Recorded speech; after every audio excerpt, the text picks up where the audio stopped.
প্রিয় শিক্ষার্থী বন্ধুরা, তোমাদের সামনে আবারও হাজির হয়ে গেলাম হিন্দু ধর্ম শিক্ষার আরও একটি ক্লাস নিয়ে। আজকের ক্লাসে আমরা আমাদের চতুর্থ অধ্যায়টা নিয়ে আলোচনা করব। চতুর্থ অধ্যায়ের টাইপ 1 অর্থাৎ প্রথম টপিকটা হচ্ছে হিন্দু ধর্মের যে সংস্কারগুলো আছে অর্থাৎ ধর্মীয় সংস্কারের ধারণা। আমরা দশবিধ সংস্কার সম্পর্কে পড়েছি আমাদের বইয়ে।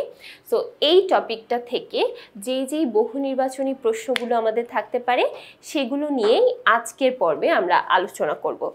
তাহলে চলো শুরু করা যাক আমাদের আজকের পর্বটি। আজকের পর্বে আমাদের প্রথম প্রশ্ন হচ্ছে সংস্কার কি। দেখো, এই সংস্কার থেকে তোমার অনেক প্রশ্নই থাকে, বিগত বিভিন্ন বোর্ডেও কিন্তু অনেক প্রশ্ন ছিল। তো সবগুলোর সমন্বয়কে আমরা এখানে খুব সুন্দরভাবে সাজিয়েছি, যেগুলো সবচেয়ে বেশি গুরুত্বপূর্ণ বা যেগুলো বিগত বোর্ডেও অনেকবার চলে এসেছে সেগুলো কি আমরা রেড কালার দিয়ে রিপ্রেজেন্ট করেছি, এবং যেটা তার চেয়ে একটু কম গুরুত্বপূর্ণ সেটা আমরা মেরুন কালার এবং আরেকটু কম গুরুত্বপূর্ণগুলোকে আমরা কালো রং দ্বারা প্রেজেন্ট করেছি। আচ্ছা, তাহলে এখানে আমাদের প্রথম যে প্রশ্নটা আমরা দেখতে পাচ্ছি, সংস্কার কি। এই সংস্কার কি, এই সংস্কার বলতে আমরা মূলত কোনটিকে বুঝে থাকি সেটা বলছে। আচ্ছা, তো সংস্কার বলতে আমরা মূলত মাঙ্গলিক কিছু অনুষ্ঠান অর্থাৎ যেগুলো মঙ্গলজনক কিছু অনুষ্ঠান সেগুলোকে বোঝানো হয়। তাহলে দেখো এখানে অ্যান্সারটা হবে কি, অ্যান্সার হবে প্রথম অপশনটা মাঙ্গলিক কর্মকাণ্ড। তারপর 2 নং প্রশ্ন, পাঠ শেষে শিক্ষা প্রতিষ্ঠান বা গুরুগৃহ থেকে নিজ গৃহে ফিরে আসার অনুষ্ঠানকে কি বলে? পাঠ শেষে শিক্ষা প্রতিষ্ঠান বা গুরুগৃহ থেকে নিজ গৃহে ফিরে আসার অনুষ্ঠানকে বলা হয় সমাবর্তন। ঠিক আছে, সমাবর্তন। যেমন এখন বর্তমানে বিভিন্ন ইউনিভার্সিটিতে যখন পড়ালেখা শেষ হয়ে যায় তখন সমাবর্তন অনুষ্ঠানের আয়োজন করা হয়। আগেকার দিনে যেমনটা হতো, আগেকার দিনে শিক্ষার্থীরা গুরুগৃহে থেকে পড়ালেখা করা শেষ করে তারপর বাড়ি ফিরে আসতো। তো ওই কাজটাকেই মূলত বলা হচ্ছে সমাবর্তন। এরপর চলে যাচ্ছি 3 নং প্রশ্ন, প্রণয়বাবু মেয়ের মুখে প্রথম ভাত তুলে দেওয়ার জন্য কোন বিশেষ অনুষ্ঠানের আয়োজন করবেন? দেখো, কোনো ছোট সন্তানের মুখে প্রথম ভাত দেওয়ার যে অনুষ্ঠান আমরা সেটাকে বলে থাকি অন্নপ্রাশন, আবার এটাকে কিন্তু মুখে ভাতও বলা হয়। ঠিক আছে, তাহলে এখানে অ্যান্সারটা হবে অন্নপ্রাশন। তারপর 4 নং প্রশ্ন, কততম মাসে পুত্রের অন্নপ্রাশন হয়? শুধুমাত্র পুত্র সন্তানের ক্ষেত্রে কিন্তু 6ষ্ঠ মাসে। দেখবে অন্নপ্রাশনের মধ্যে আমাদের পাঠ্য বইয়ে লেখা আছে পুত্র সন্তানের ক্ষেত্রে 6ষ্ঠ মাসে এবং কন্যা সন্তানের ক্ষেত্রে সাধারণত 3টা ধরনের মাসে অন্নপ্রাশন দেওয়া যেতে পারে। তাহলে পুত্র সন্তানের ক্ষেত্রে অন্নপ্রাশন হয় শুধুমাত্র 6ষ্ঠ মাসে, অন্য যে কোনো মাসে কিন্তু দেওয়া চলবে না। আচ্ছা, তারপরে 5 নং প্রশ্ন, কততম মাসে কন্যা সন্তানের অন্নপ্রাশন হয়? কন্যা সন্তানের অন্নপ্রাশন হয় সাধারণত 5ম মাসে, 8ম মাসে এবং 10ম মাসে। এই 3 ধরনের মাসে তুমি চাইলে কন্যা সন্তানের ক্ষেত্রে অন্নপ্রাশন দিতে পারো, যে কোনো একটা মাসে।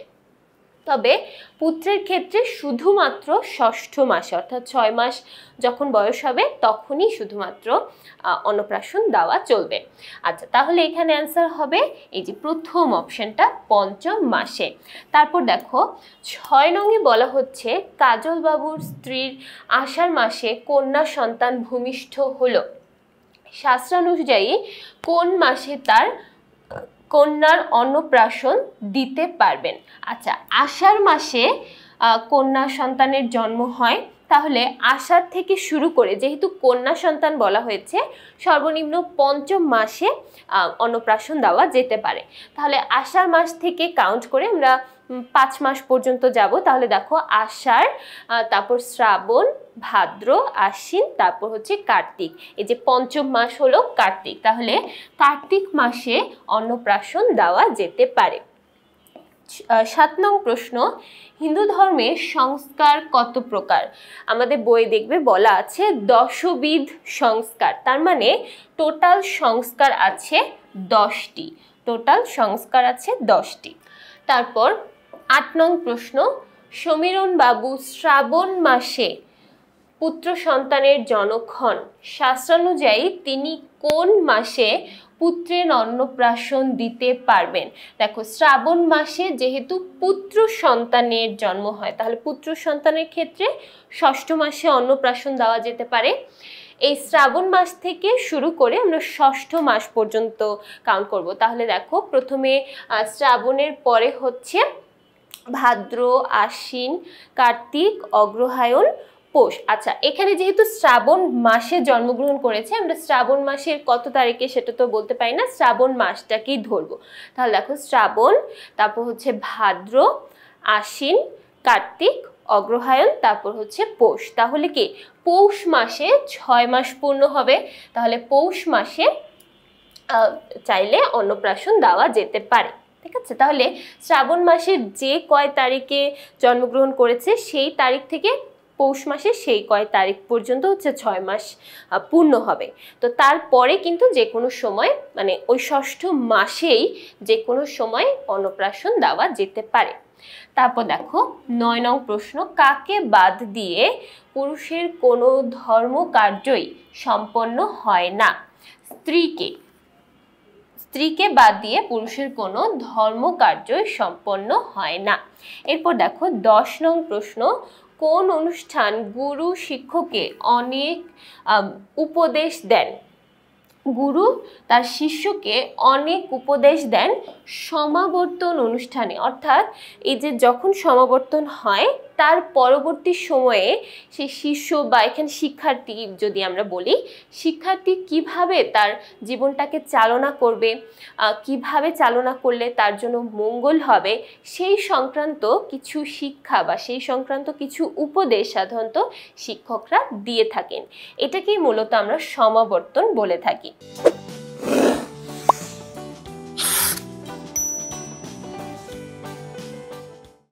তারপর 10 নং প্রশ্ন, আচ্ছা 10 নং প্রশ্ন আমাদের শেষ। 11 নং প্রশ্ন, দশবিধ সংস্কারের উল্লেখ রয়েছে কোন গ্রন্থে? দশবিধ সংস্কারের উল্লেখ রয়েছে কোন গ্রন্থে? দশবিধ সংস্কারের উল্লেখ রয়েছে স্মৃতিশাস্ত্রে। দশবিধ সংস্কারের উল্লেখ আছে স্মৃতিশাস্ত্রে। এরপর দেখো 12 নং প্রশ্ন, মনুসংহিতা কি?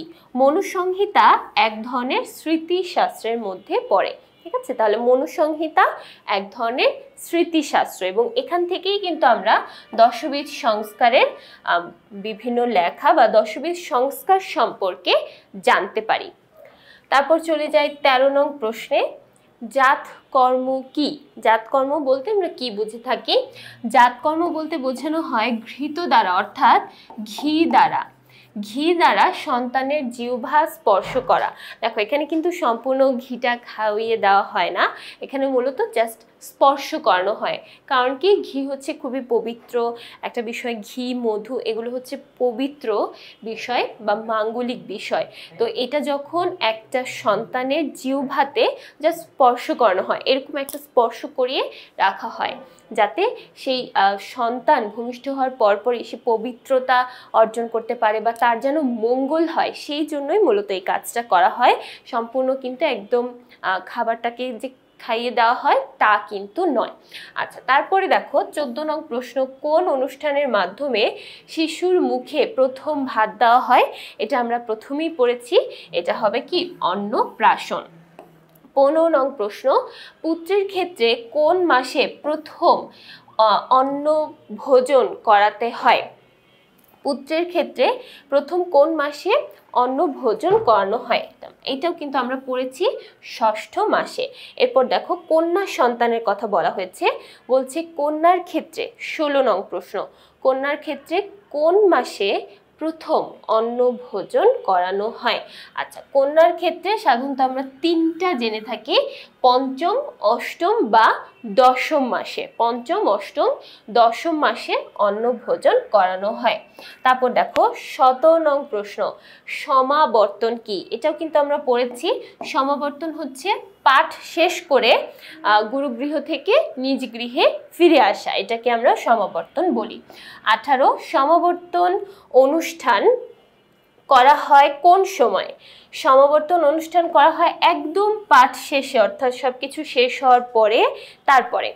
আচ্ছা, তারপর চলে যাচ্ছি 19 নং প্রশ্নে। 19 নং প্রশ্ন, মাঙ্গলিক কর্মের নির্দেশ দিয়েছেন কারা? মাঙ্গলিক এ সকল কর্মের নির্দেশ দিয়েছেন প্রাচীন ঋষিরা, অর্থাৎ একদম শুরু থেকে, প্রাচীন কাল থেকেই কিন্তু এগুলো চলে আসছে।